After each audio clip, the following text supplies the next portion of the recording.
All right, so before painting, one of the steps that takes the most amount of time is finding any small defects in a wall, such as here and down here.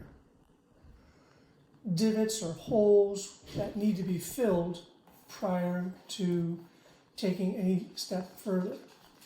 Now there are some compounds called spackling, which works fine. They're designed to fill in defects.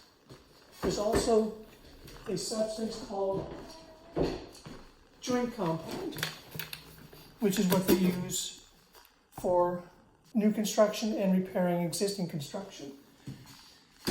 The idea is to fill the defect with the spackling or joint compound and then sanding it to a smooth surface. Now the problem here is that even though you can see this defect is very small, and so there's not a large surface for the spackling or the joint compound to attach to.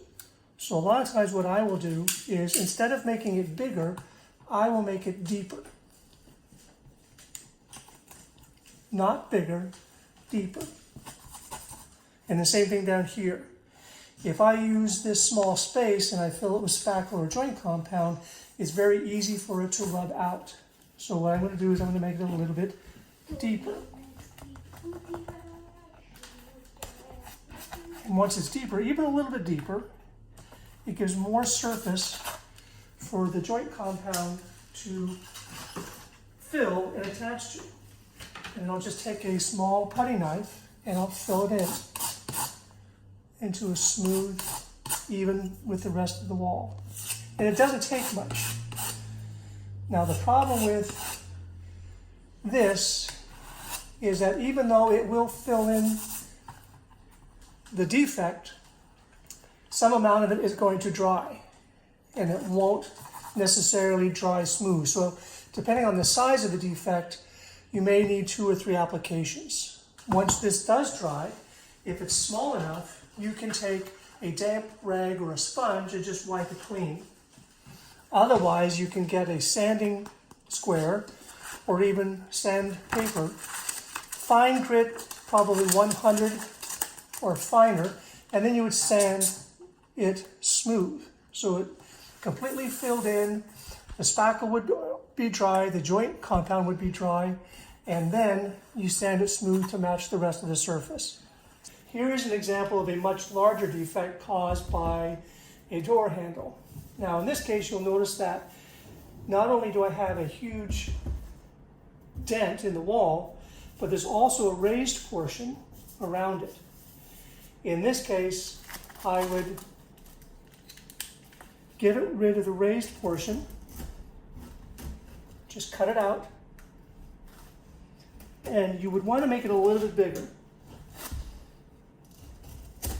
Then pop it out, get rid of all the loose material. And in this case, I would not trust spackle to be strong enough. Now, some of it you can take care of just by sanding. But the problem here is that this portion is raised. So I would actually take this whole section out. Just cut it out. You're going to fix it, so don't worry about making too much of a mess. You have to clean it up later anyway. Until this is lower than the wall around it. You have putty knives that come in different sizes. You've got small ones, you've got larger ones. This is more used for the application of joint compound specifically, and then you have a putty knife or a joint compound knife. Usually you want a blade or a knife that is bigger than the defect itself, so that you can use the wall around the defect to determine where level is or where smooth is. Now, in this case, I would not trust a defect this large with spackling compound. I would actually use joint compound. And it comes in smaller containers. And so what I'll do is I'll take a small amount out and I'll kind of massage it so it's nice and smooth. you can work it on the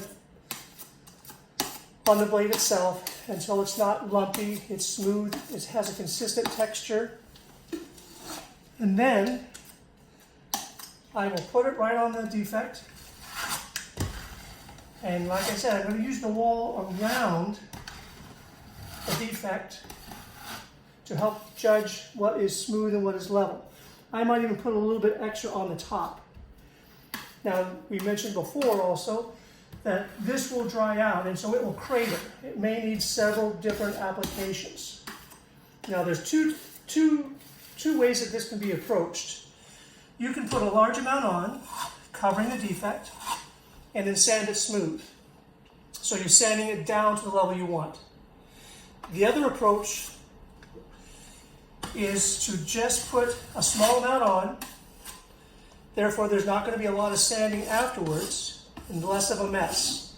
But it may take 2 or 3 applications to get a nice, smooth surface with the rest of the wall around it. And then you just want to put on as much as is necessary. I like to put on little by little by little and then clean up around the edges.